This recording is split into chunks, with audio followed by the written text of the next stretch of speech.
स्पर्धा परीक्षेची तयारी करताना इतिहास म्हटलं का कितीतरी पुस्तकं अवेलेबल असलेली आपल्याला दिसून येतील.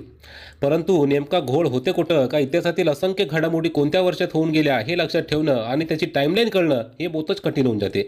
यावर संपूर्ण भारतातील विद्यार्थ्यांसाठी आपल्याच महाराष्ट्रातील वरद देशपांडे सरांनी सर्वोत्तम सोल्युशन काढले आहे. ते म्हणजे द युनिक अकॅडमी प्रकाशित वरद देशपांडे लिखित आधुनिक भारताचा इतिहास द माइंड मॅप बुक. या पुस्तकात सरांनी संपूर्ण आधुनिक भारताच्या इतिहासाची मांडणी कालखंडनिहाय व वर्षनिहाय पद्धतीने केलेली आहे. तसेच पुस्तकाच्या मागील पानावर 190 वर्षांच्या इतिहासाचा एक अद्भुत असा पिरियॉडिक टेबल तयार करून त्या माध्यमातून आपल्याला 190 वर्षांचा इतिहास एकाच पानातून समजण्यास मदत होते. म्हणजेच भूगोल वाचताना नकाशा सोबत वाचला की जसा फायदा होतो, तसाच कोणतेही इतिहासाचे पुस्तक वाचताना हा माइंड मॅप सोबत असला की हा विषय समजण्यास अगदी सोपा जातो. असा हा भारतातील पहिलाच प्रयत्न असल्याने या पुस्तकाची इंडिया बुक ऑफ रेकॉर्ड्स तसेच वर्ल्ड बुक ऑफ रेकॉर्ड्समध्येही नोंद झालेली आहे. या पुस्तकाची इंग्रजी आवृत्ती तर सर्व UPSC विद्यार्थ्यांमध्ये भारतभर पसरलेली आहे.